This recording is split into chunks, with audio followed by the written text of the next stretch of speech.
Le graphisme, c'est une chose qu'on a tout autour de nous, chacun dans notre quotidien.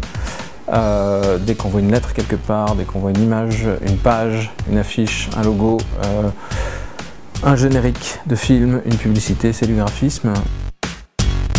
Un festival de graphisme, ça sert à faire en sorte que le public se rende compte que ces formes graphiques-là existent dans son environnement quotidien. Pour ça, qu'est-ce qu'on fait? On investit une ville qui s'appelle Chaumont, qui a commencé ce festival parce qu'elle possède un fonds d'affiches anciennes d'environ 5000 pièces, avec des pièces de Toulouse-Lautrec et de Chéret par exemple. On investit cette ville avec une dizaine d'expositions, expositions d'affiches, expositions de livres, dispositifs interactifs, le tout étant ouvert à tous et gratuit. On a par exemple cette année une grosse exposition qui s'appelle White Noise, qui est coproduite avec le Centre Pompidou. Donc là, on s'intéresse à regarder les relations qu'entretiennent le graphisme et la musique. On a tous en tête des pochettes de disques emblématiques. Souvent, leurs auteurs sont dans le champ du graphisme, eux aussi des personnalités reconnues.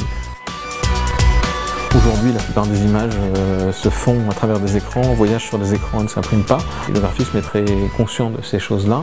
Donc c'est présent dans White Noise, c'est aussi présent à La Chapelle où Jörg Lenny, qui est un designer suisse, a détourné une machine.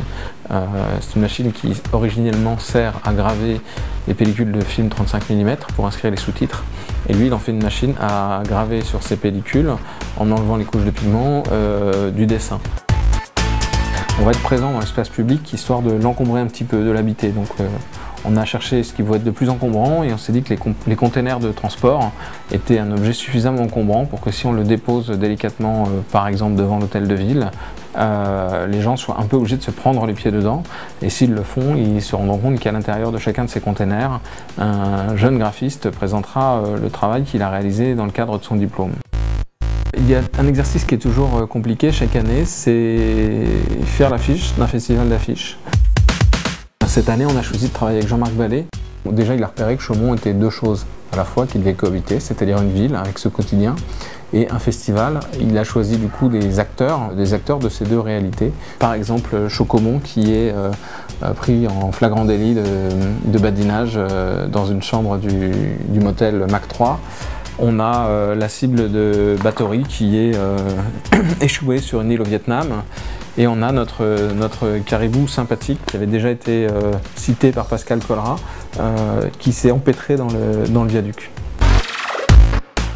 Le festival va commencer le 26 mai pour se terminer le 10 juin. Ça veut dire 3 week-ends. Il y aura des colloques, il y aura des concerts, il y aura une grosse cérémonie de remise des prix, il y aura un espace de vente d'objets qui vont intéresser les graphistes et d'objets graphiques qui peuvent intéresser chacun.